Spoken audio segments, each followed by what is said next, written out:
మన జీవితంలో ఒడిదుడుకులు సహజమే. అన్ని విజయాలు వస్తే మనం పాడైపోయే ప్రమాదం కూడా ఉంది.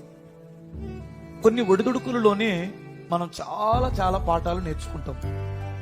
కొన్ని కష్టాలలోనే మనం ఒక ఉన్నతమైన వ్యక్తిత్వాన్ని, ఒక ఉన్నతమైన మంచితనాన్ని నేర్చుకుంటాం.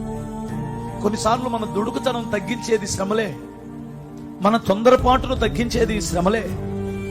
ఇంకా చెప్పనా, కొన్ని శోధనలు, కొన్ని శ్రమలు మన అనుభవాలు పెంచుతాయి. మన అనుభవాన్ని బాగా పెంచేస్తాయి, మనల్ని పెద్ద మనుషులు చేసేస్తాయి. బిడ్డని ఎలా కనాలో ఆ తొలిసూలు తల్లికి తెలీదు, కన్న తల్లికి తెలిసిద్ది. బిడ్డకి ఎలా స్నానం చేయించాలో తెలీదు, బిడ్డకి ఎలా ఉక్కుపాలు పట్టాలో తెలీదు.